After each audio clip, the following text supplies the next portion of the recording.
And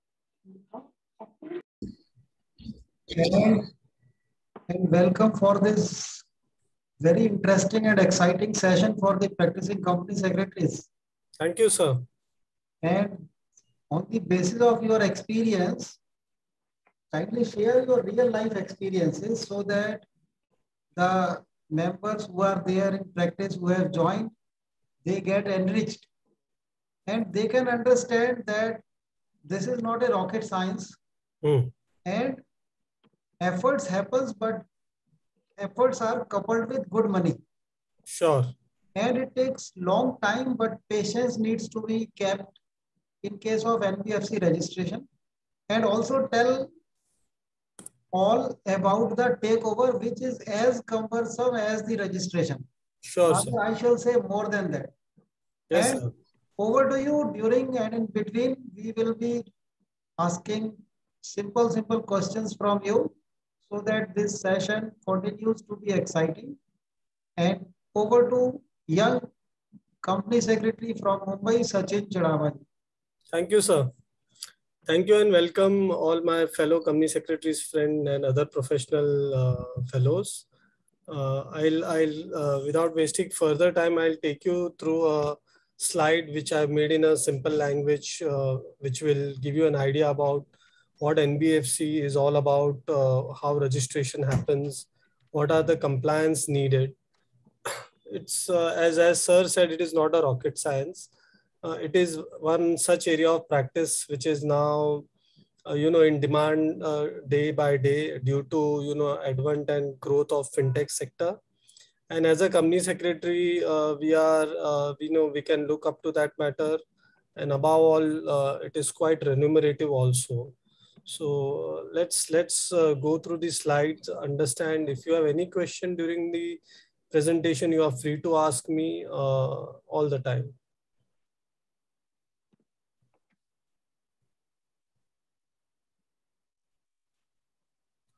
Sachinji. Haji. See, Piyush from Bhopal has joined, Abhishek from Ahmedabad has joined, and you will be getting introduced to many others. Mohit is there from Faridabad. And in this session, be practical. Yes, sir. Tell even the concept when the client approaches you, what should be your approach? Correct, sir. So that they get the practical exposure from your experience. Yes. Yeah, so I'll not literally go through the slide. As Ajay ji said, today's focus is to more give you a practical insight about how this NBFC thing practice works. So we'll first go through the basic concepts which will help us in deliberating further. So today's coverage is about, what is NBFC, types of NBFC, very important to know what type of NBFC are now existence, what are the principal business criteria, because based on what type and whether any company or whether any new company is going to attract PBC criteria, we will advise him about the registration process. We'll follow it up with change in control and management. I've also, talk about few important compliances from viewpoint of non-systematically important NBFCs. Lastly, it would be interesting to know what is the proposed revised regulatory framework, because so far what we will be talking is about present and past. But RBI has recently proposed a discussion paper on revised regulatory framework on NBFCs. So we'll also take a peep into what future lies for us.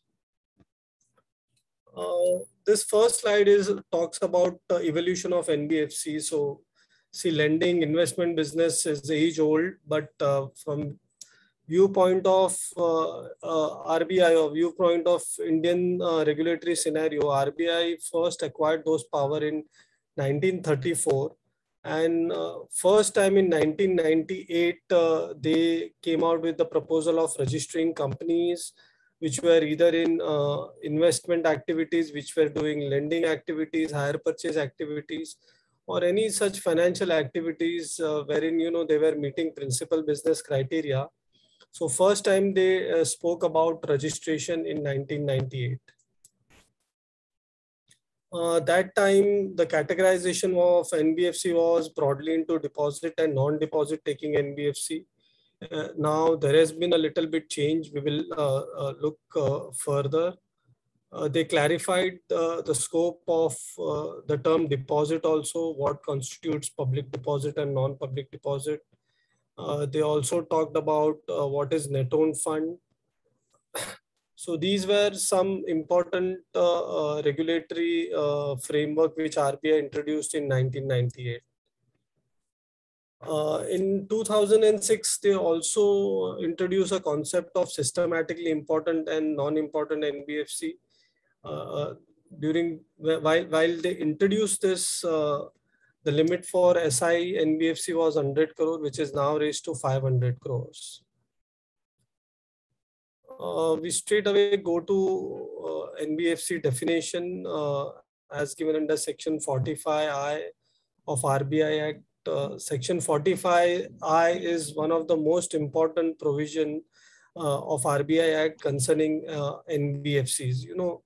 Most of the definitions, most of the rules you will find in Section 45I. The definition says that non-banking finance company means a financial institution which is a company. Mind you, it should be a company. In our practice, many a times we face a question from the client: can LLP be registered as an NBFC? Can partnership be registered as an NBFC? I am, personally, people say I am giving loans to many people. Can I register myself as an NBFC? Not allowed, because the provision of RBI Act does not accommodate LLPs, partnership, or any other form of organization, including societies and trust or any association of person.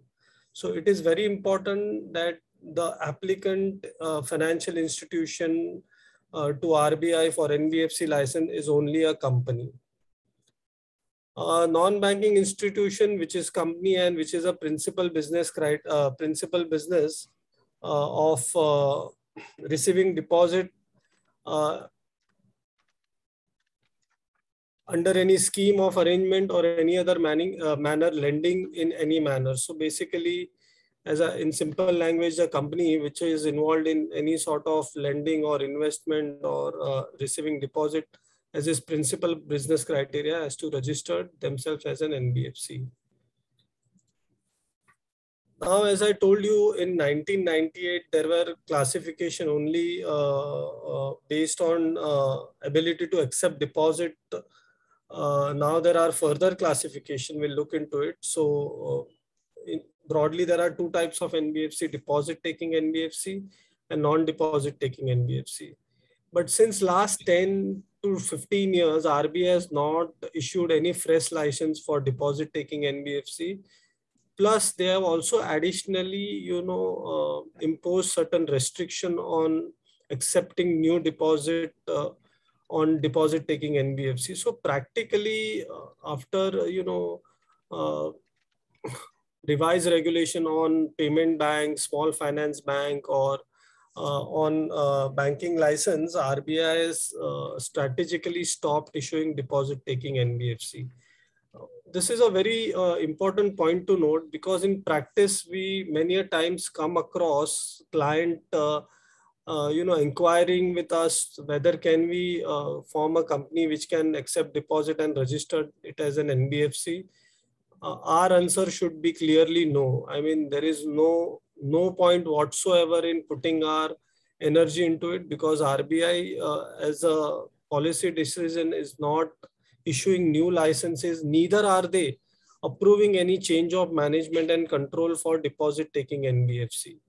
So this is very important point to know, as a practicing member, because I come across almost 2 or 3 queries in a week where, our professional colleagues will call me and they will ask me whether can we form this type of NBFC or not. Now what remains is only non-deposit taking NBFC. And in that also, RBI has now classified them into 2 types. This classification was issued sometime in 2016. Now what remains is broadly type 1 and type 2. What is type 1 NBFC? In simple language, if we say, it's just an investment NBFC. Technically, it is called that one which is not going to have customer interface today or in future. So customer interface will only happen when you accept deposit, when you give loans to outside parties. And type 2 NBFCs is a one which intends to accept public funds now or in future, or which is going to have customer interface, or which intends to have customer interface in future. So basically, in simple language, type 2 is an NBFC which can do both investment as well as lending activities, and type 1 is only for investment activities. So now broadly, most of the NBFCs, whether you say category B NBFC, which was earlier called non-deposit NBFC, NBFC MFI, NBFC factoring, NBFC IDF, or any other type of NBFCs which is classified under NBFC law, broadly falls under type 2 NBFC. Based on size of the assets, NBFCs are classified into two types: systematically important and non-systematically important. One, having asset size of more than 500 crores are called as systematically important. For systematically important, the regulation, the compliance is a bit stricter and higher than non-systematically important NBFCs. NBFCs having asset size lesser than 500 crore are classified as non-systematically important.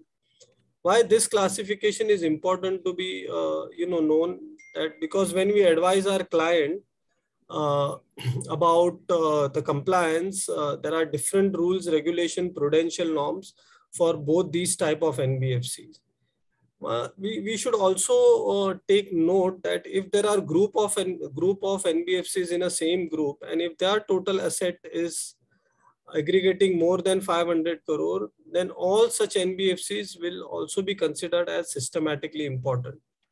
For example, if in a group there are 3 NBFCs and all 3 NBFCs asset size is more than 200 crore, so put together it would be more than 600 crore. In that case, they will be attracted by this provision, and all 3 NBFCs, even though individually they would technically be called as non-systematically important NBFC, but when you consider their asset size in a group, they all will be classified as systematically important, and higher degree of regulation will be applied to those NBFCs. That is why this classification is very important to understand. Principal business criteria. This is also one of the very important criteria to keep in mind, because many a times we come across many private limited companies who actually fulfill this criteria knowingly or unknowingly. What is principal business criteria? In simple language, it is called as 50-50 test.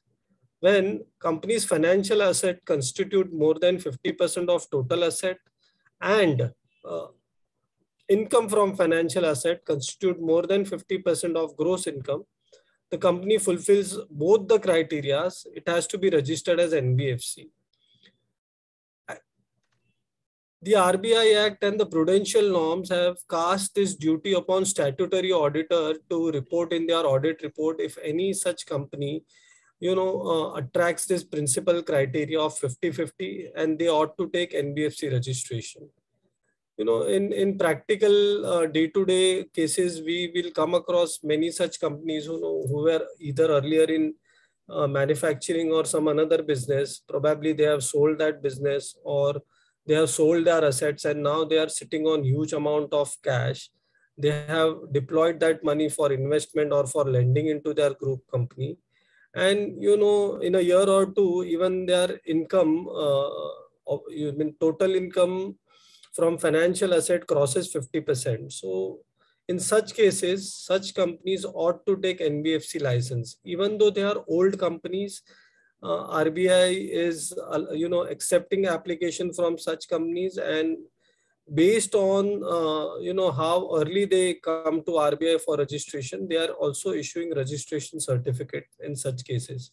Of course, subject to the criteria for registration to be met by such companies while application. We'll see those criteria in next few slides.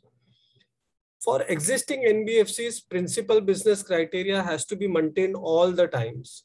They cannot say that for a few years we were not able to maintain this. If they don't maintain the principal business criteria, it is the duty of the auditor to report the same in their auditor's report, also report the same to RBI. In such cases, RBI will look into the matter, and if that particular company is not able to meet the principal business criteria for more than 2 years, RBI may cancel their application also. Kindly note that the fixed deposit with banks are not considered financial asset. This is a very important point to be noted. In case if any company wants to, sly away from this PBC criteria of 50-50, they can always park their money only in fixed deposit. Basically, fixed deposit are a non-risky investment, and therefore RBI has exempted it from the calculation of financial asset. So once some existing company fulfills PBC criteria, or if we come across any new client for registration, here I'll talk about practical experiences in day-to-day practice. What typically happens is, in most of the cases, we come across people who will straight away walk into your office, or they will call you, or they will contact you through any of the means. And the first question they will ask you is, sir, can you help me register NBFC? I have money and I want to do lending business, or I will procure deposits from general public, and I will employ that money to various people who are in need of it at higher interest. So in first case, if person is employing its own money and then doing lending activities, for that person we can help him register an NBFC. But person who wants to invite deposits from public at large and then lend it further, in such case, NBFC license is not available. As I earlier told you, deposit accepting NBFC license are not issued now by RBI. So what will we do when any client or any even fellow professional approaches us for obtaining NBFC license? First, first we need to check with him whether they are their own funds. Secondly, whether they meet the entry capital norm criteria set by RBI. Thirdly, what would be the probable composition of board of directors? Fourth, whether the shareholder money is its own money or not. So I'll take you through each and every point in detail once we go ahead. The fifth important criteria is what type of business he is going to carry. That is very important, because when you make an application to RBI, they will go through your business plan. Fifth, what are his credit history and what are his conduct with the banker. So reports pertaining to the same has to be submitted to RBI. So in order to carry business of NBFC, a company has to register itself as with Reserve Bank of India. Now, what is NBFC business? We have already seen one, which is want to accept public deposit, or they want to do any lending activity. What are the conditions which are given under section 45IA? First, it should be a company. So LLP, partnership firm, any form of organization, not allowed. Only companies are allowed. The second important condition is that the minimum net owned fund of the applicant should be 200 lakhs. That is 2 crore. Sir, what if I put this 2 crore later on? Sir, do I have to put this money in fixed deposit, or I can carry out the business while I am making an application? The simple answer to all the question is no. RBI has mandatorily said that the minimum net owned fund of 2 crore has to be in a fixed deposit with the scheduled bank until the application is disposed of. So any other means of deployment of that 2 crore is not allowed.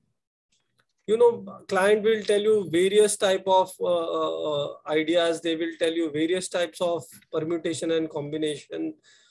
Can I take OD against the 2 crore? No, that is not allowed. So we have to also submit a no lien certificate to RBI when we book this FD with the bank. What is the meaning of net owned fund? It doesn't say net worth. It doesn't say paid up capital. It says net owned fund. The formula of net owned fund is prescribed by RBI. Broadly, it includes share capital plus premium or plus profit if it's an old company. And it deducts losses or investment in group company or any deferred revenue expenditure or any other intangible asset. Even value given to intangible asset is not counted in calculation of net owned fund. So basically, net owned fund should be real hard money in the bank, which should be in a form of fixed deposit while you make an application with RBI for NBFC license. If any person carries on business of NBFC without obtaining registration, the same will attract penal provision. It's a punishable offense with imprisonment which shall not be less than 1 year but may extend to 5 years, with a fine which may not be less than 1 lakh and which may extend to 5 lakh. So, very rare to find wherein this provision has been applied, because even for RBI practically to go and search or figure out for each and every company whether they have non-complied with this condition is very difficult. Therefore, I personally have not seen any of the cases where RBI has, raised any sort of penalty to anyone carrying out business without NBFC license. These are the institution, even though they attract PBC criteria, but registration is not required because they are registered with. Yes, sir. There is a small question by Abhishek from Ahmedabad. Yes, sir. He's asking that was there any recent proposal to increase this limit of 2 crore to 20 crores? Yes. So we will look into. I have last few slides on that. I will answer those questions in the slides, last couple of slides. Yes, and there is question about the involvement of fintech companies also in NBFC business. There is an involvement of, sir? Question about involvement of fintech companies in the business of NBFC. Yeah, so started under which the ED notices started last year only, 2020. Yeah, so sir, with respect to fintech, about that also, but primarily we will focus on registration and then takeover. And there is a small question, and you have replied, and we will see these questions further. Yes, please continue. Yeah, so on fintech company, I will take up here itself because that is one of the important, that is one of the growing area where as a practicing professional, we can help many fintech companies do registration. Of late, since last 3 years, I myself have carried out registration for around 17 to 18 fintech companies, mostly which are,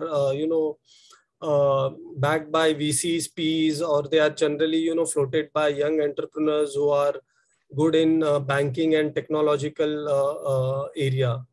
So basically, what are these fintech companies? Fintech companies are companies which use technology for financial services. So, typically when you go through a fintech company's board of directors, there would be a person who would be very good at technology. There would be a person who has got MBA or he's a CA and he knows about financial services. Now, what do the fintech company do? Their first purpose is to devise a good technological platform to provide financial services. Now, what happens in case any of such fintech is doing direct sort of lending to any other audience or any other people, then they require NBFC license. Many fintech companies are doing such businesses on their own books without obtaining the license, and therefore RBI or any other authorities have are chasing them for compliances. There are many fintech companies which are not doing so. They are either using other banks or other NBFCs to give loans, but they are only charging service fees or commission fees to give such leads to such banks and NBFCs. So such fintech companies may not require registration, but their long-term view is always to get registration, because they they are the one who has ability to source high number of clients. They are the one who do the credit check and background check of all the proposed borrower, and then they finally take it to the lender. So if they themselves start doing lending on their books, they will earn an extra amount of 4 to 5%, which probably is going to the bank or institution partner to the fintech company. Yes. So, okay, the last slide these are the organizations which are either registered with SEBI or any other financial regulator, and therefore they don't require registration, even if they meet PBC criteria. Now, importantly to the registration process. So now our today's main focus is registration and takeover. Yes, First of all, let me tell you that now in today's time, registration and takeover is exactly the same. I would not even say almost the same, exactly the same. So we will go through this process. Why it is exactly the same, I will also tell you reason behind it. And I'll handle you through the entire process. So we all are expert in registering a company. You know, the confidence with which we tell our client, don't worry, within 2 to 3 weeks, a company can be registered. We know the process thoroughly. We know what forms, documents is to be filed on MCA, what is the requirement of registrar for registering a company. We know various capital norms. We know rules pertaining to name approval. We know rules pertaining to who should be directors, who would be shareholders, how the subscription money will come. And in an indirect way, you know, it's a guaranteed successful process, wherein when you follow the procedure properly, file all documents with MCA, after few days, you get the certificate of incorporation, COI, which we generally call it as. Now, with regard to registration process, as a professional, I would say it is also a fairly straightforward process, so long as you understand and follow all the norms or all the directions which are laid down by RBI from time to time. It is really not a rocket science. We are not scientists, we are professional. And even if scientists can build a rocket and shoot it in the space, we can certainly register an NBFC. My personal experience, I will tell you, I started my practice in year 2002, and first time in around 2004, first time I came across a client who wanted to take over an NBFC during those days. And apart from what was the full form of NBFC, I practically didn't knew anything about it, because even in our professional training or our training with ROC or any other authority, we don't practically come across the nuances of NBFC registration. So in those days, the first thing I did was to understand about NBFC from the taxman book. And then secondly, one second, sir.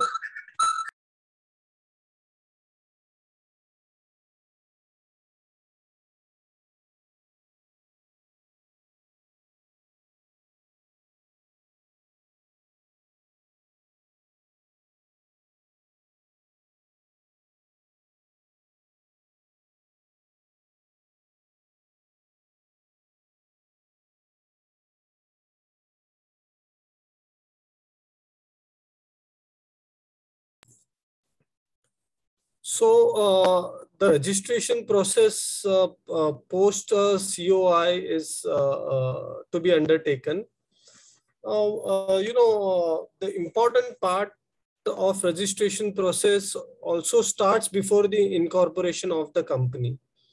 First, we have to keep in mind that the company which we incorporate should have a net own fund of 2 crore. So therefore, it is very important to register a company with an authorized capital of more than 2 crore, because preliminary expenses and other fees and expenses will be reduced from that 2 crore.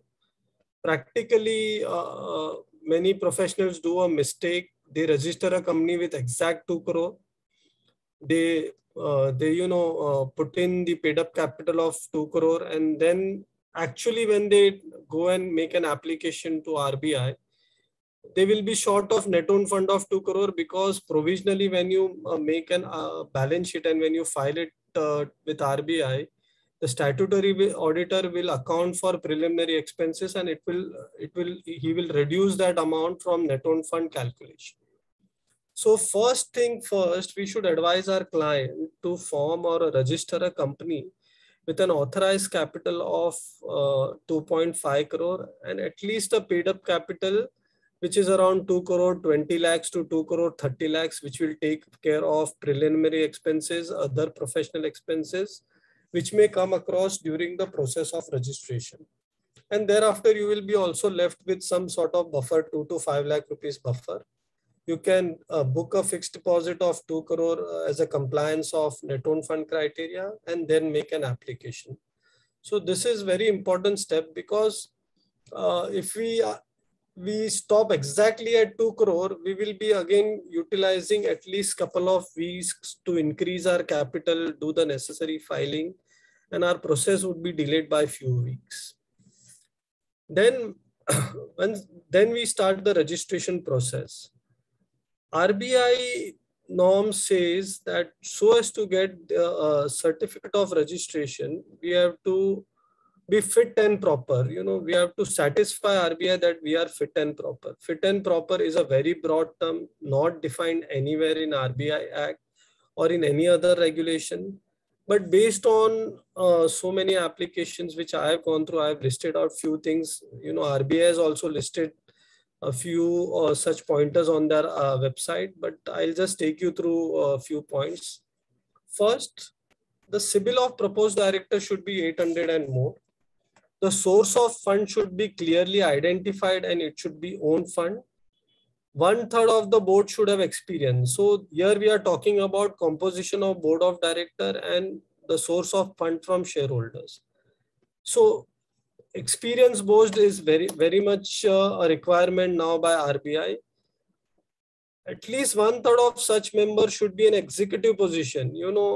Nowadays RBI has also become very vigilant. They know that in many application people appoint some professional or some retired professional as an independent non-executive member, just so as to give a flavor to the board that it's an experienced board. But RBI is not accepting such application. They are grossly returning such application for want of non-compliance of this point. Credit information of such directors and shareholders with respective bankers should be satisfactory. That means their banking relation should be very good. None of the director or shareholder should be default on any sort of loan or any sort of credit card payment or anything.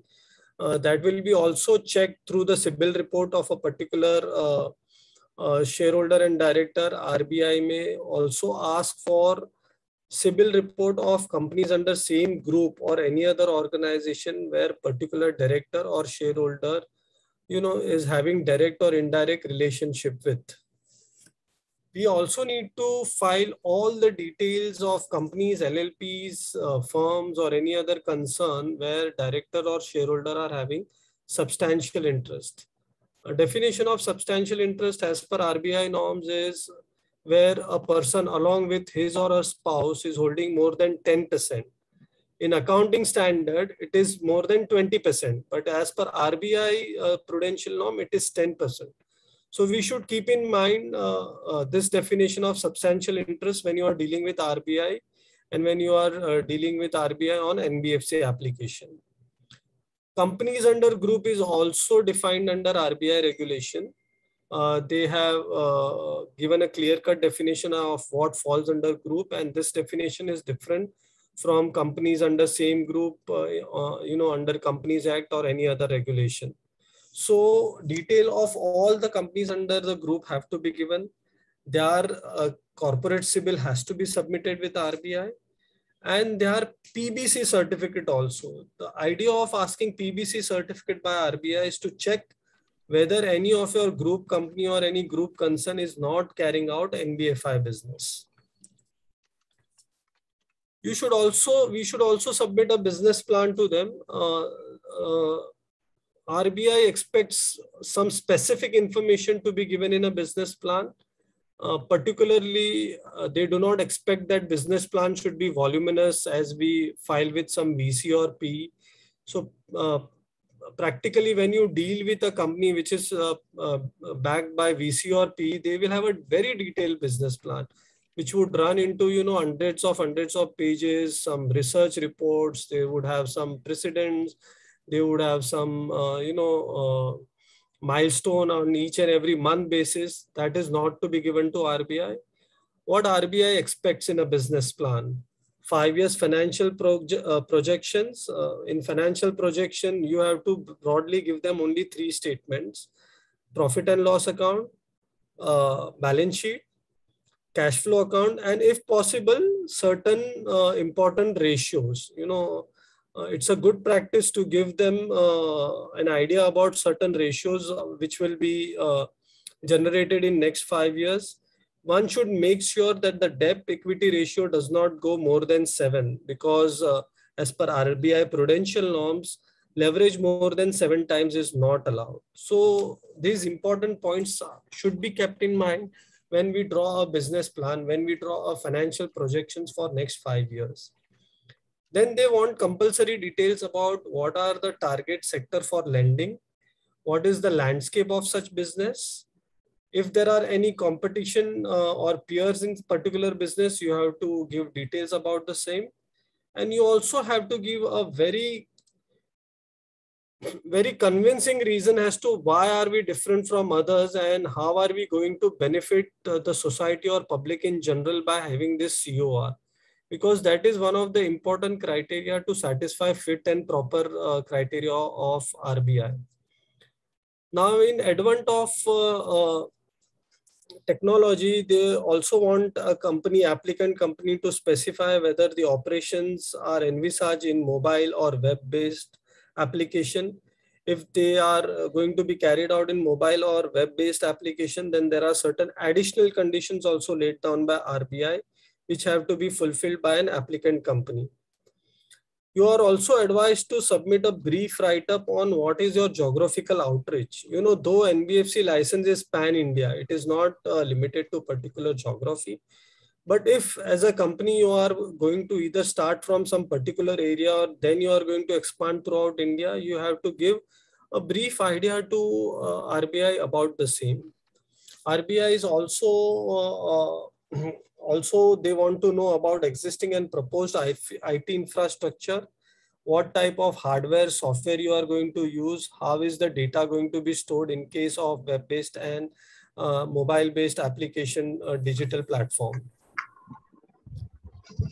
So this process exactly is also replicated when you do a takeover. Now, what happens typically in a takeover? In a takeover, when there is a change of control by more than 26%, or when there is a change of management by more than 30%, takeover prior approval of RBI has to be sought either for takeover or either for change of control. I'll just go to that slide for yeah. So when there is a takeover or acquisition resulting in transfer of shareholding of more than 25% or more, or resulting in change of management of 30% and more, which is progressive over time. So there is no time limit that it should happen within 6 months, within 1 year or something. That time you have to take a prior approval of RBI.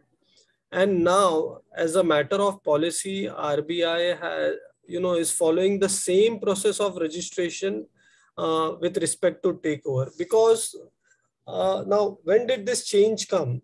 This change came in June 2015, when for the first time RBI said that even for takeover or for change in management, you require prior approval.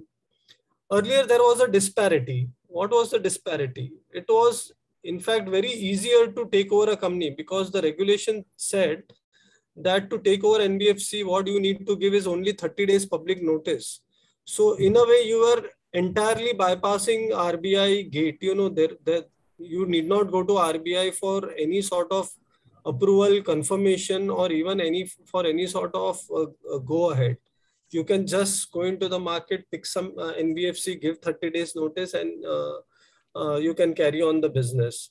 But at the same time, during those days, if you want to register an NBFC, it was a Herculean task. It used to take, I have heard that people has taken even about 4 years to get certificate of registration.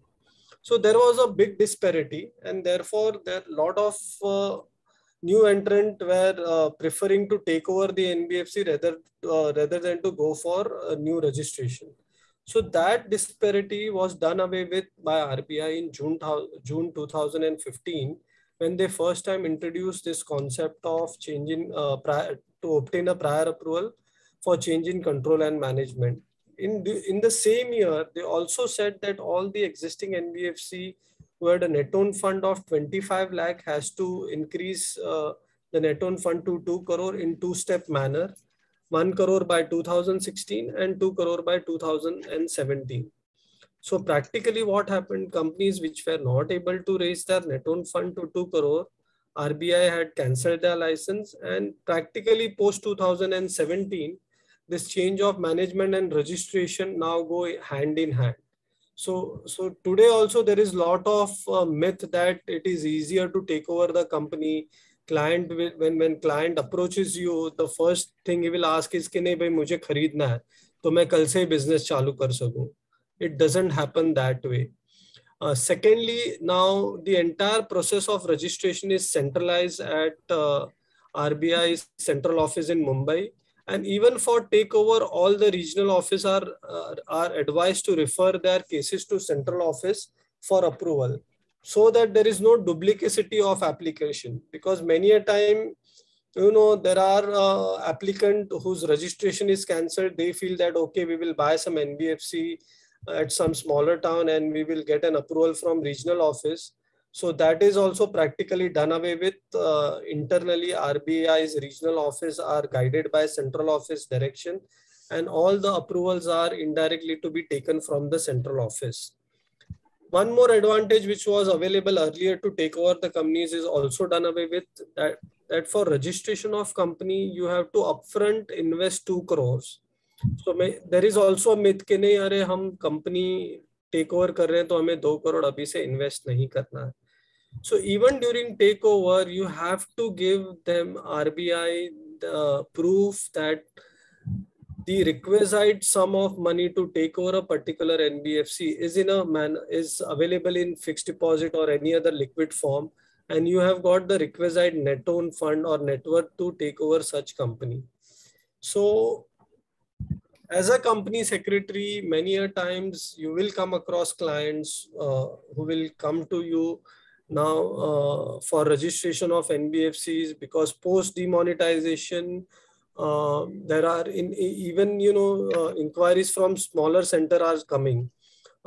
People who are earlier were into gold loan, or they were into vehicle finance, or they were into financing of agricultural produce. Now they want to formalize all this business. You will also find that in such cases, the new generation is preferring a more formal way of doing business than an informal way of doing business. And therefore, even people who were doing such business by just having a money lending license from the state government are now, diverting to having an NBFC license from RBI. So here we can advise our client as to what are the requirement of registration of NBFC, how easy or how difficult the process can be, what are the mandatory requirement. We can help them for entire documentation, including what the business plan should be. I have come across cases where even many professionals find it difficult to devise a proper business plan. So we can help them once we are aware that what are the mandatory requirements to be included in the business plan. We can help client devise a better business plan. We can, make aware the client that there is a requirement of having a professional board. We can make him aware that now change in control of NBFC and registration process is exactly the same. There is no need to pay higher premium to acquire any NBFC. We can advise client on also what are the post registration compliances in this, because compliances also now have become very rationalized. They are now most of the compliances are online, and they are comparatively easy. We can advise clients on various prudential norm, as to what are the basic regulations which needs to be complied for an NBFC during the tenure of the company. I'll go through a couple of slides on compliance also. But till then, so far, any questions on registration, takeover? Okay, I'll take few questions from the chat section. First is, now takeovers are happening wherever foreign funds either directly or indirectly are available. Sajjanji, kindly take the question which is asked by Manju Mundraji, that can we follow with the RBI over phone? This is simple question. Sorry, can we follow RBI? That means DNBS over phone. That is the question by Manju Mundraji. Do not go to my comments, rather go to the other questions raised by Abhishek, Manju Mundra and other. Okay, so I will thank you, sir.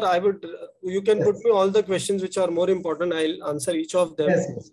First of all, you can contact DNBS now, which is DOS. DNBS is now changed to Department of Supervision.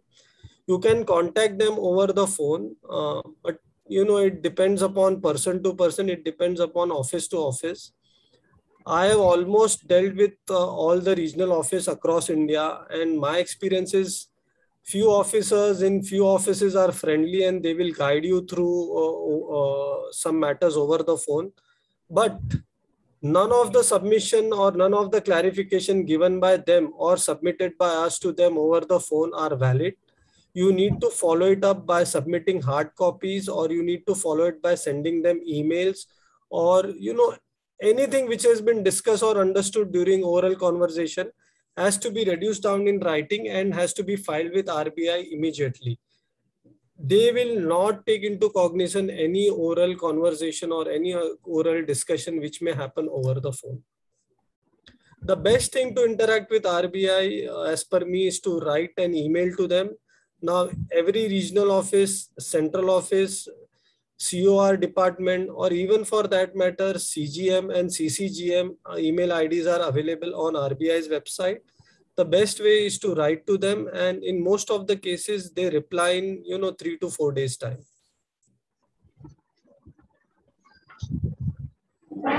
Yes, Abhishek ji, Sachin ji, there is a question by Abhishek. Abhishek Chajad from Ahmedabad.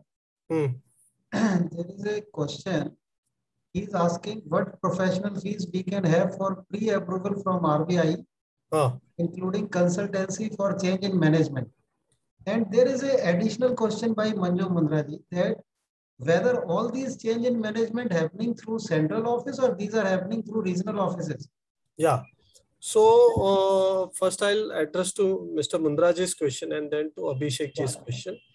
So Mundraji, as I told you, though the authority to approve takeover cases is given to each and every regional office, there is one regional office practically in every state.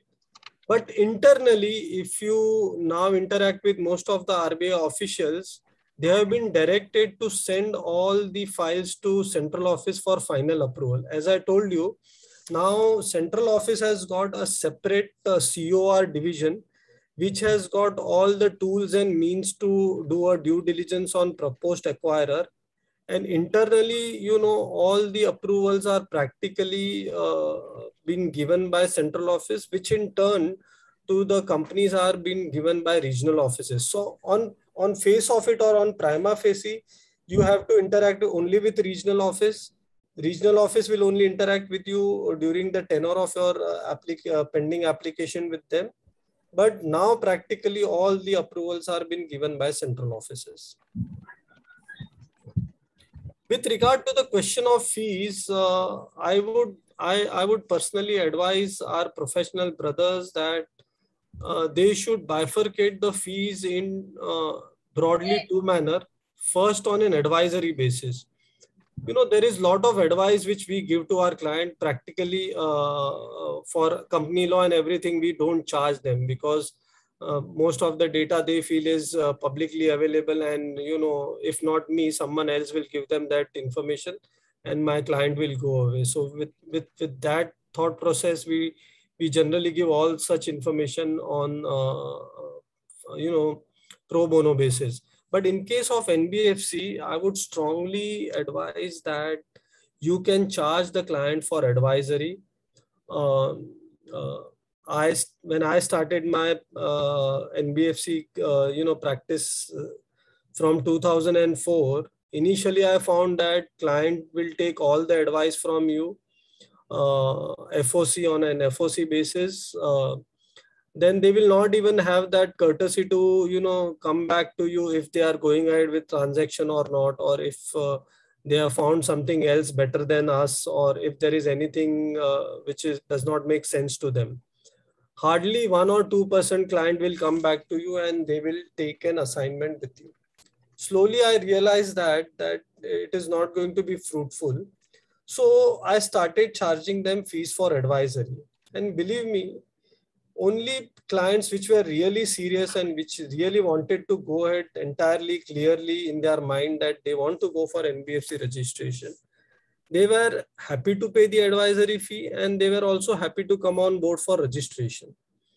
For advisory, basic advisory, depending upon client to client, here in Mumbai, I charge anything between 50,000 to 3 lakh rupees just for advisory. You know, there are complex matters wherein you also need to give everything to them in writing, you know, giving them the relevant backup of laws, rules, regulation, prudential norms, that this is what is coming from rules, regulation, and prudential norm, and this is how the conduct of the NBFC will have to happen if you register.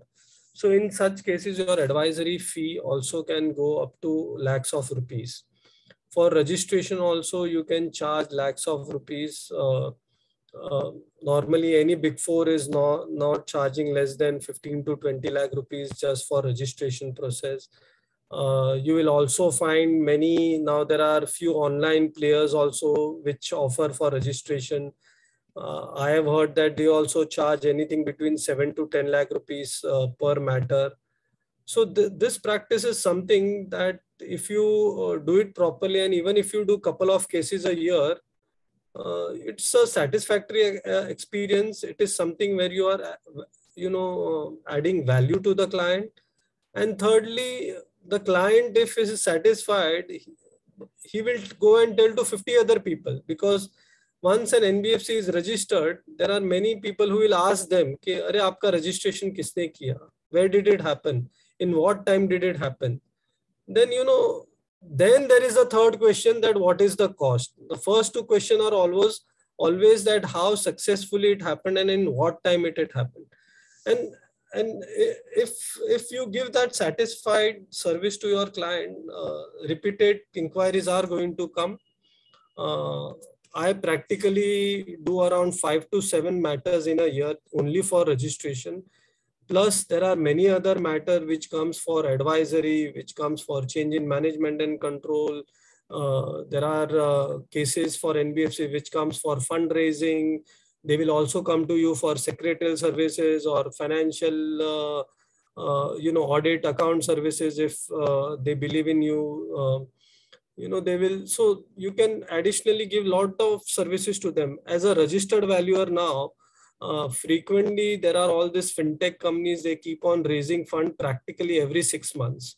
So they will come to you for valuation also.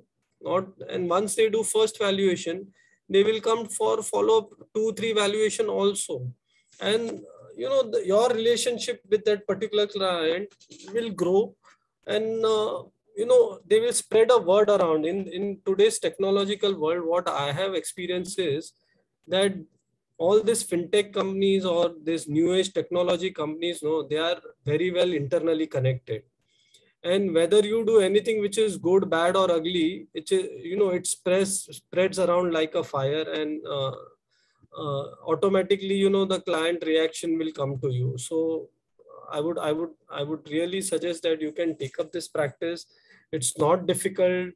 At the most, you have to go through latest regulations on NBFC, which are readily available on our RBI website. I have one slide which will just talk about what are the master. See this slide.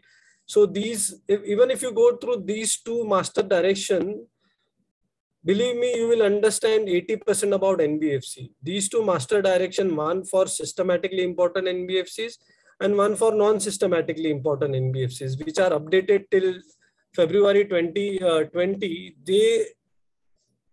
They will direct you about each and every question which your client is going to ask. And these both regulations are available on NBFC section on RBI website. I would thoroughly request all my professional brothers to just visit RBI website for half an hour, explore through NBFC section, and you will be much comfortable finding all the desired data. It is not a rocket science. Ajay ji, more questions on registration? No, there is an interesting question by Manju Mundra ji. And she is asking, presently, what is the tendency of RBI to provide NBFC certificate? Is it providing if everything is fine? Can you tell how many certificates were issued during 2021? Yeah. So again, a big myth, as I told you, most of the client who walks into my office or they contact me, the first question they ask, हमने सुना है कि RBI registration certificate नहीं दे रहा है. ये तो ऐसी बात हो गई कि जैसे राजधानी की टिकट नहीं मिल रही है हमें. Correct, sir? So that is not the case. RBI is issuing registration provided you satisfy them with the fit and proper criteria, which we have already mentioned. As regards number of company which they have registered, the exact number, RBI does not releases, but every few months, 3 to 6 months, RBI on their websites releases the name of the company who are having valid license. And if you closely track that list, the number keeps on increasing at least by 100, 150 every year.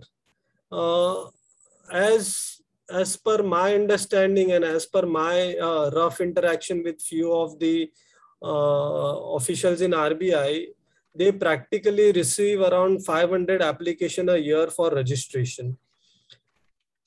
My practical experience is that more than half of the applications are just returned because of some silly mistakes. Now, I'll discuss few cases. Number one, you don't mention the proper category of application. You want to apply, your business plan talks about lending, but while making an application, you tick on type 1 box. So that is incorrect. Your application will come back. In many cases, I have seen that the fixed deposit receipts are not valid. People will make a fixed deposit for 3 months and they will not renew it. So when RBI internally does a due diligence with the banker, they will find that the fixed deposits are broken. RBI will return the application because it's an important condition to have a net owned fund all throughout your application process. You cannot break the fixed deposit. You cannot change the banker during that 6 months. Third common mistake when RBI returns the application is on composition of board of directors.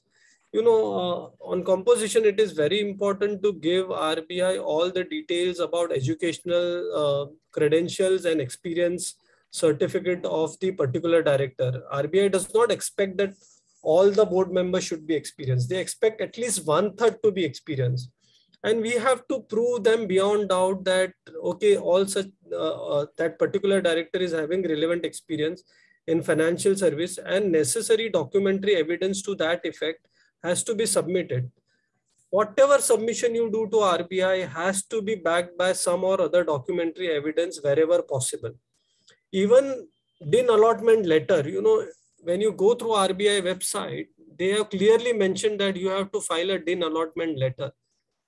I have gone through so many applications where people don't file that thing. You know, if we don't have DIN allotment letter, the other simplest thing we can do is to take the printout from MCA website. When you put in DIN number, you get all the details about past and present directorship.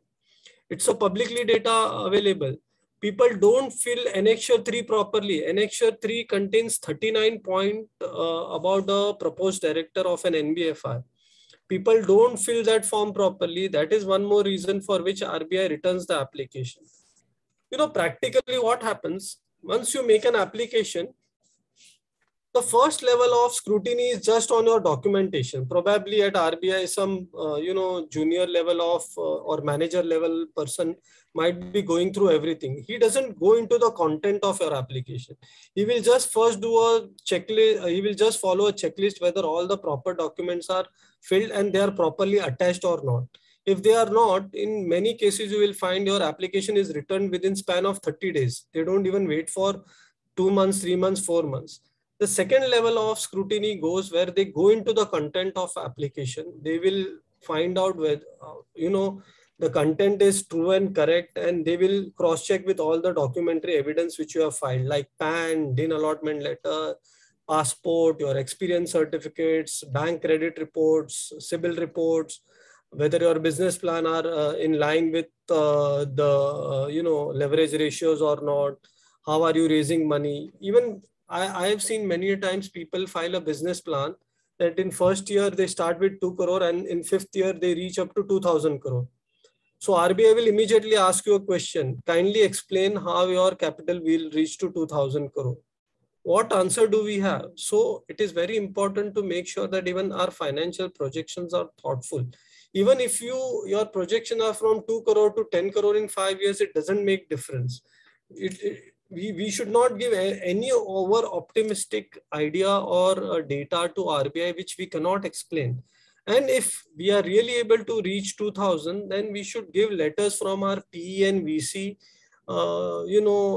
which gives them a comfort that, okay, we are investor to this company and we will invest more and more money as in when the company reaches certain milestones. So such documentary proof evidence has to be given. One more bigger issues which come into this. Now, most of these fintech companies or applicant companies are backed by VCs and PEs, and their money comes from outside India. In February 2020, RBI said that any money coming from non-FATF compliant jurisdiction will not be allowed in NBFC sector, and such applications of such company would be returned back. So we have to also guide our client that in case your money is coming from outside India, it should be from FATF compliant jurisdiction and the source of money should be identifiable. Subsequently, after representation by many PE VC to RBI, RBI had relaxed that regulation. Now in February 2021, they came out with the clarification that, okay, we will allow investment from non-FATF compliant jurisdiction, but only up to 20% of the voting right. So all these things, when we advise our client, we have to keep track on, and it is very easy to keep track on it. Even once on a daily basis, if you visit RBI website for 5 minutes, on the home page itself, you will see what are the latest notifications, circulars, press releases, or any clarifications which RBI issues from time to time. Nowadays, even RBI is tech savvy. Even if you subscribe to their Twitter handle, you will immediately get a ping once they issue any new direction, clarification, or press releases. So getting information about latest rules, regulation, and prudential norms on NBFC from RBI is very easy. That should not be an excuse for a professional like us to tell our client that I don't know anything about NBFC. Sachin ji. Haan ji, sir. There is an interesting question by Bharat Jani.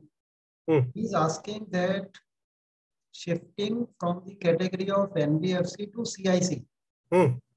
Because later on, his client found that basically he is CIC non-systematically. Means not so important. Correct. CIC, but registered as NBFC. Correct. Is there any process to shift from NBFC to CIC? Yeah, there is a process. You have to write to the regional office. Regional office will guide you through what the process is. Typically, to shift from NBFC to CIC, first we will have to surrender the NBFC license. Even for surrendering an NBFC license, there is an internal process with the RBI. You have to give them a statutory auditor certificate saying that they are not carrying NBFI business, and now they fall under the category of CIC. RBI will ask for documentary evidence pertaining to same, which would typically would be your financial statements or statutory auditor certificate. Based on that, they will send it to their legal department for vetting. Once legal department is okay with that, they will allow you to surrender the license and make an application to CIC. The process may take anything between 2 to 4 months time, sir. Okay, so I will also run through few, we still have few minutes. I will run through some important compliance. Sachin, there is another question by PS Palash Jain. There are many cases where the people from small town are engaged in financing business, but does not have amount of 2 crores for deposit. They are dealing up to 50-70 lakhs. How they can regularize their business? And because Abhishek is having this state lending license, then let us listen from Abhishek ji, because he is having this state lending license. Abhishek, if you are online, kindly unmute yourself and switch on your video.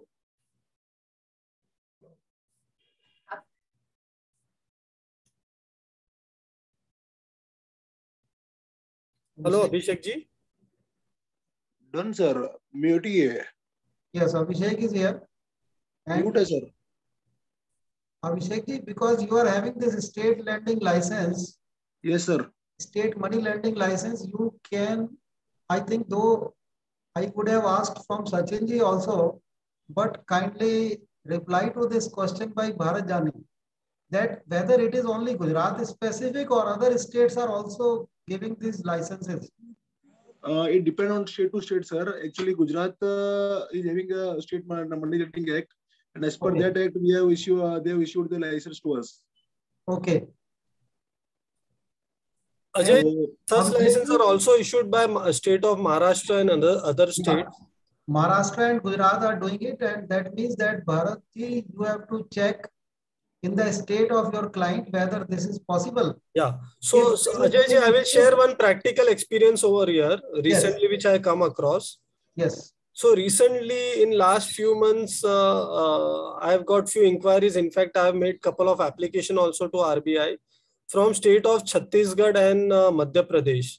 I don't know how much it is correct, but from our professional colleague, I have come to know that the state is now not issuing new fresh money lending licenses, and therefore people who are doing this lending business for generations want to regularize, and group of people or people who have that requisite net, who can gather that requisite net worth of 2 crore and who can also bring in their fold some professional directors, are making an application to RBI. I have already made 2 such application with RBI for registration.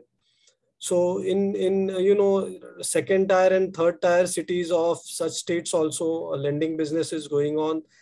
There are vehicle finance which is happening, loan against agricultural produce is also been given. And in such cases, I have got to know that money lending licenses are now slowly not been issued by state government. I may be wrong, but that is something which each of us have to check with our own state government. Yes. Continue, Sachin ji.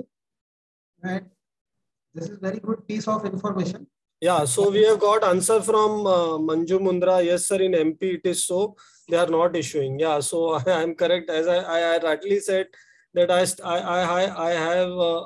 have coming across many such inquiry for NBFC registration, particularly from place like Raipur and surrounding geography. Yes. Okay. I will now run through few compliances which are more important once you are with COR, because you have now given birth to a company, but to run it, what compliance needs to be done? There are few important compliances post COR that you need to intimate the date of commencement to RBI. All these conditions are mentioned behind the certificate. You know, we just run through the front page of certificate, but very important to run through or read each and every line and word which are given on backside of certificate. We have to comply with all those conditions. So first is to intimate about the commencement of business within 6 months.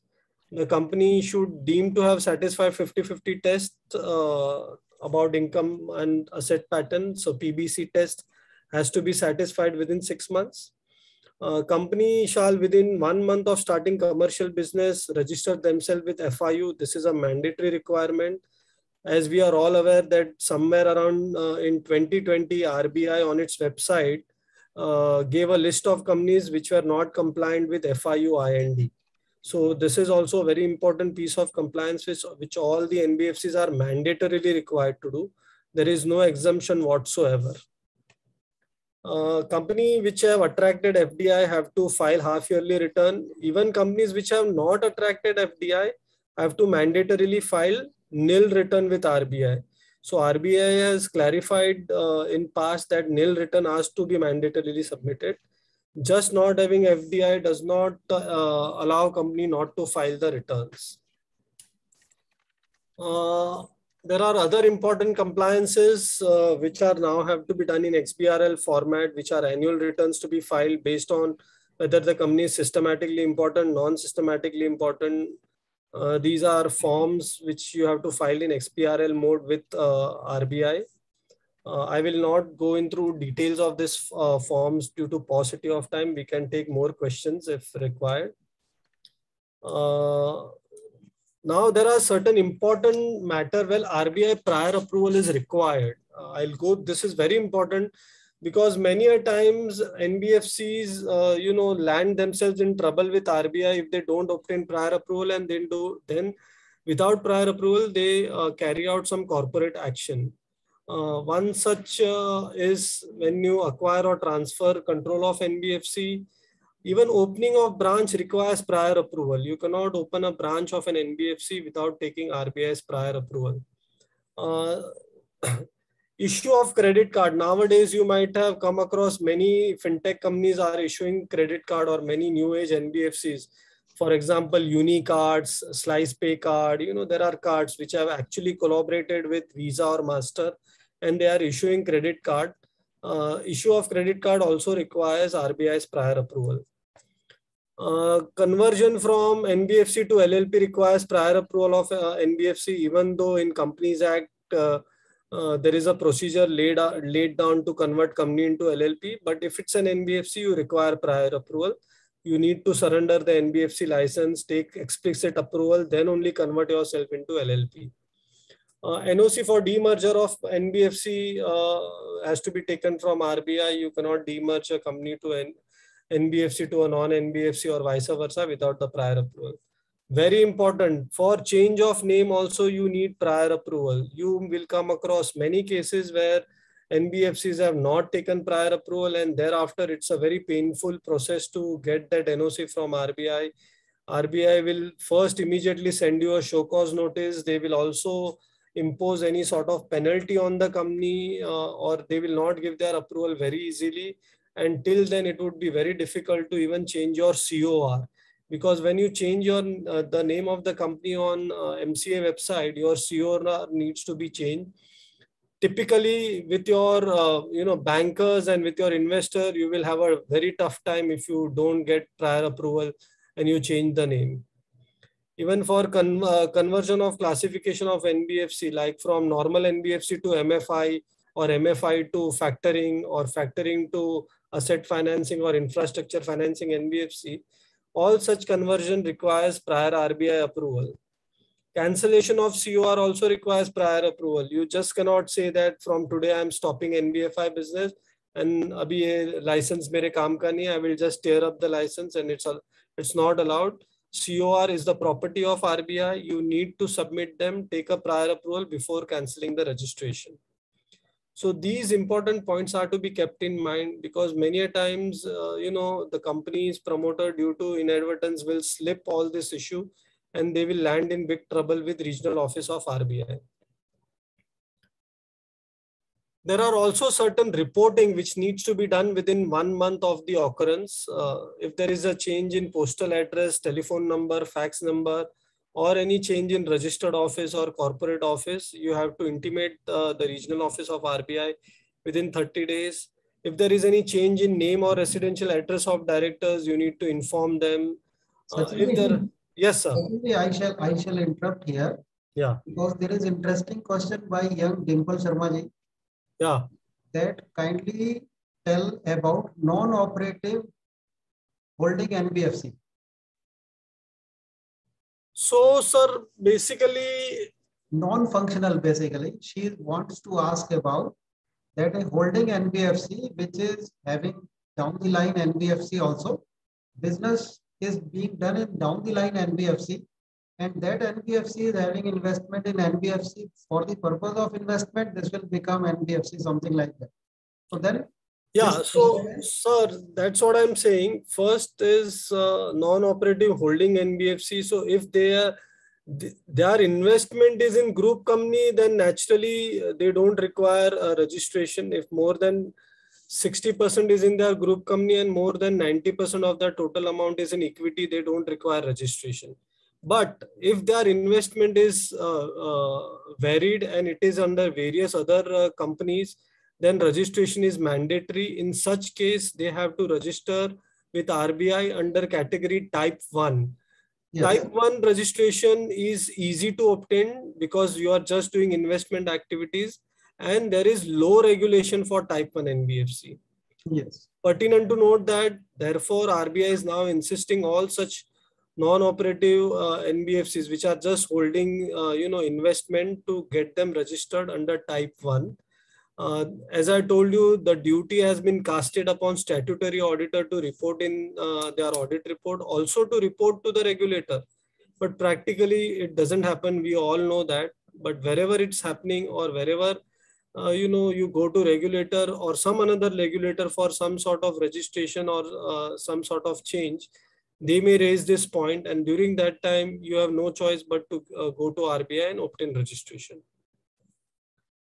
And before I ask next question, there is an announcement that next month we will have an interesting session on writing a will, registering a will for yourself, and then doing it for your clients. And this is just easy practice where you can make money as a practicing company secretary. And this is the need of the hour also.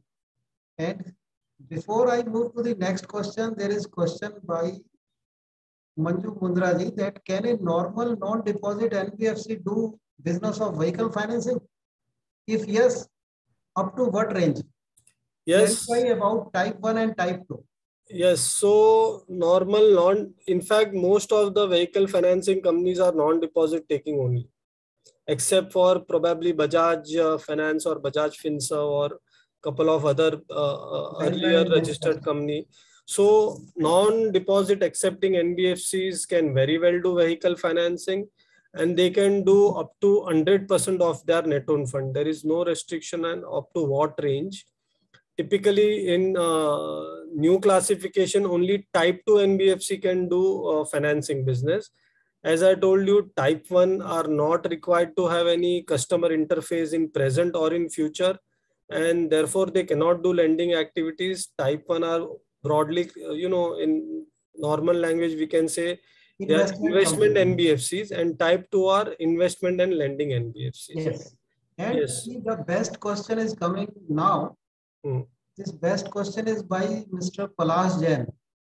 The young practicing company secretary is asking, can you, because on RBI website, there are many master directions and other circulars which creates lots of confusion. Yeah. So first of all, don't worry about lot of confusion. If you explore RBI website or, offline, you can always call me and I can help you with exploring RBI website. just advise him to remember 17th February 2020. Yeah, no, I will, for benefit of the larger group, I will tell you that on RBI website, there is a tab master direction, and on yearly basis, RBI, releases master direction on all the matters, including FEMA, including banking, including cooperative, and including NBFCs. The simple rule is you have to just follow the latest master direction. You don't need to follow the earlier one, because the latest one includes everything up to latest date. You don't need to follow the old master direction. And when you go through the latest master direction, from there, you can find your route to circular or notification pertaining to particular question of law. It is very easy. It may take, couple of attempts to figure out. Believe me, initially when I was also practicing on this side, I used to be intimidated by the volume of master direction, notification, circular, press release. There was a big question mark. Where do you find this? The best source is to go on RBI website. There is no book, or if there is any book, that will keep on changing every 6 months. I would now request not to follow any book per se, because book is nothing but a printed copy of circular, notification, and master direction available on RBI's website. When you go through the RBI website, on right hand side, there is a section called regulation. Under the section regulation, there is a subsection called NBFC. You click onto that thing and you will find everything about NBFC on that section. Everything what you want to know, you will find over there, sir. Certainly, kindly leave 5 minutes for the comments by the worthy practicing company secretaries who have joined here. Therefore, you have 30 seconds now. Yes, sir. Because we will leave 5 minutes for the comments by the persons who attended this session. Therefore, you have only 30 seconds now. Okay, so in 30 seconds, I would just say there was one question, sir, by you. What is the latest that RBI suggested some? So see, I'll run through this one important slide. Raising of NOF. So RBI has released a paper few months back wherein they have proposed that the net owned fund criteria would be revised from 2 crore to 20 crore. It is still not yet law. RBI will come with clarification or with some notification making it a law. For existing NBFC, RBI will give 5 years to attain 20 crore, and for new NBFC, they will have to start for 20 crore. Secondly, they have also proposed some different type of classification, wherein they are classifying NBFC as an upper layer, middle layer, and base layer. So, all this type 1, type 2 deposit, non-deposit taking will also go away. I would strongly recommend to go through this advisory paper, because it is very informative. It will, give an idea about the history, and also it will give you an idea about what the future lies in for us and for industry as well. Thank you, sir. I will like to conclude over here.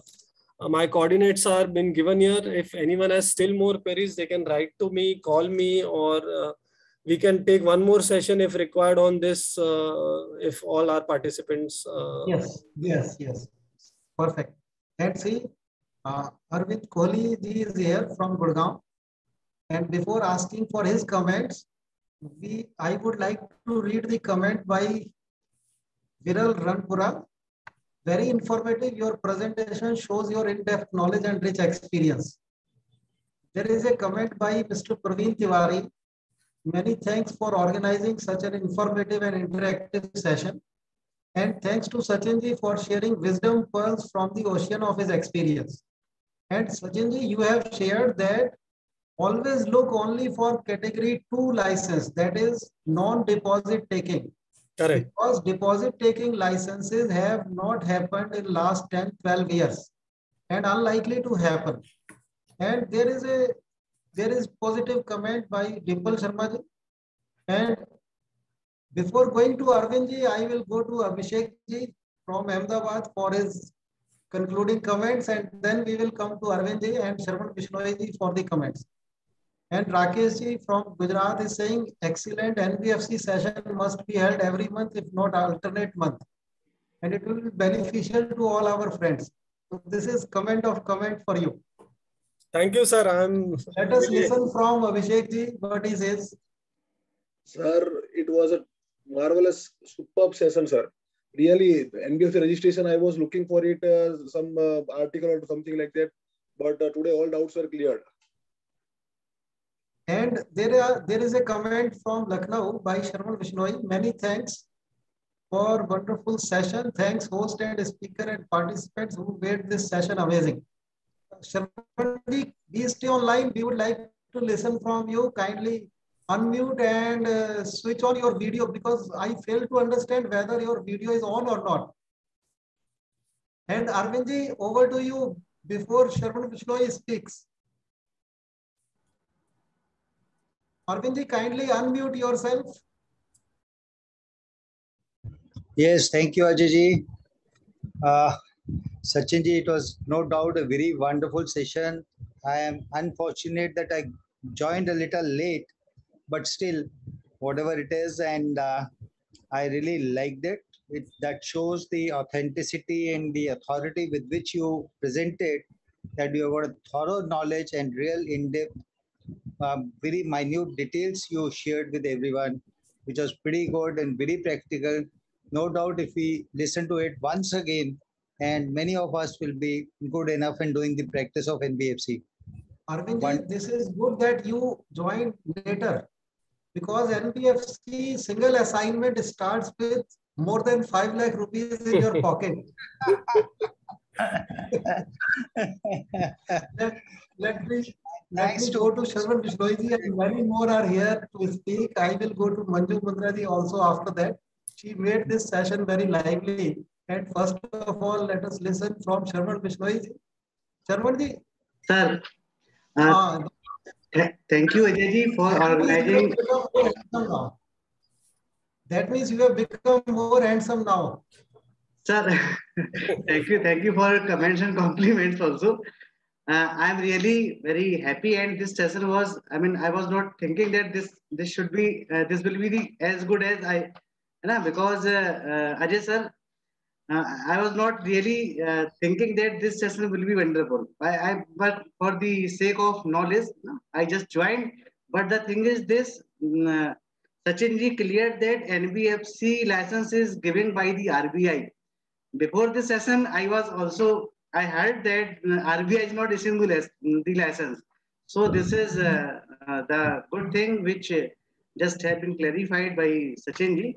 Secondly, this NBFC is new area for company secretaries after listening Sachin ji, because he is practicing since so long, 2004. And 2004, I passed this CS exam. So old area being discovered now, being rediscovered now. Discovered now because it was untouched, and I really, thankful to Sachin ji, Ajay ji, and all the participants who raised the very relevant questions. Otherwise, many doubts may not be clear because Sachin ji was prepared, but the way the questions were put up, it was really wonderful. Thank you so much. Let us listen from Manju Mundra ji. Manju ji, kindly unmute yourself and switch on your video. Ask your question.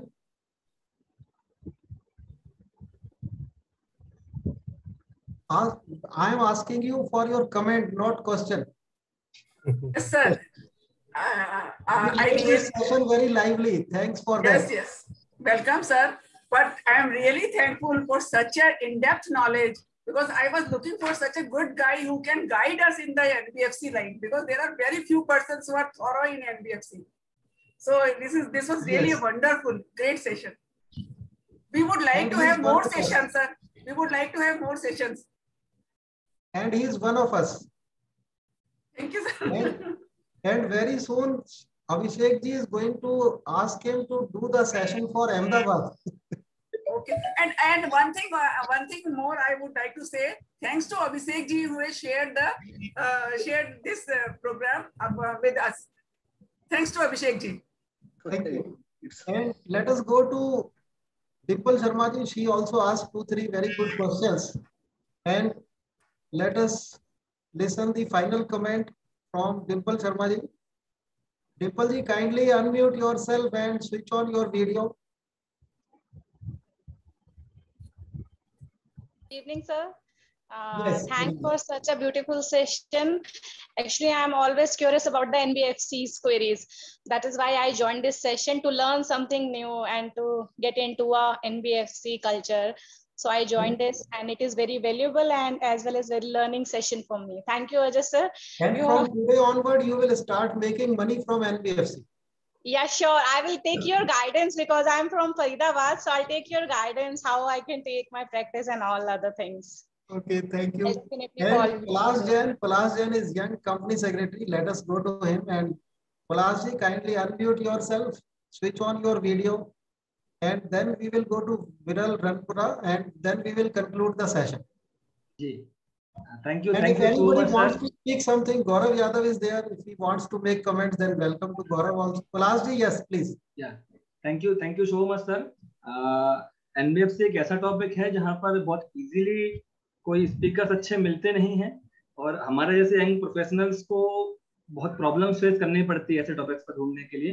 तो बहुत अच्छा लगता है जब ऐसे speakers हमारे सामने होते हैं और बहुत अच्छा सुनने को मिलता है, तो हम प्रोत्साहित होते हैं आगे काम करने के लिए, मोटिवेट होते हैं और आगे काम करके बढ़ते रहते हैं। Thank you so much sir. Thank you. Viral ji, your turn. Yes, sir. Good evening, all. Yes. It was really very informative session. I have conducted 2 to 3 change of management applications through Ahmedabad RBI. So I have a little exposure of this change of management, but I have not done the registration part of NBFC. So the couple of points which you discussed were very informative and will keep in mind for this FIU. And I guess I don't know whether I have missed one point is, but I guess they also require one credit rating agency registration also, if I'm not wrong. Yes. Thank you. I guess Now you have expert. Viralji, now you have an expert, and I have, without asking his permission, I have mentioned his number also. You can contact him over WhatsApp. And thank you, sir. Thank you very much. Abhishek ji also, if your client is looking for a state lending license, and without asking for the permission, I have written Abhishek's number also. He is my friend actually. Yeah. From Ahmedabad. That way, this is good for the house. That's what. And if Gaurav is here, and then Gaurav ji, if you want to make the comment, you joined late, this is good for me. Mr. Gaurav Yadav, if you are here, kindly unmute yourself. Sachin ji, I would like to be in touch with you regarding NBFC guidance. Sure, welcome anytime, madam. Thank you, sir. And over to Tanu Tyagi now for the formal things. Tanu, practicing company secretary, Tanu Tyagi. Over to you. Kindly unmute yourself. Thank you everyone. Switch on your video, unmute yourself, and then now for formal conclusion of this session. Next month, we will have a lively session on will. And this will is not willpower, but this is the document which is required as soon as you have purchased first property in your life. And without will, lot many challenges are there. Why to leave the challenges? We will have a practical good session on will. Yes, over to Tanu. Thank you everyone for participating in such a wonderful manner, and thank you Sachin sir for making our session so lively, and thank you Ajay sir for hosting this CS opportunity series and making us enlightening for various bright futuring topics like NBFC and other practicing aspects.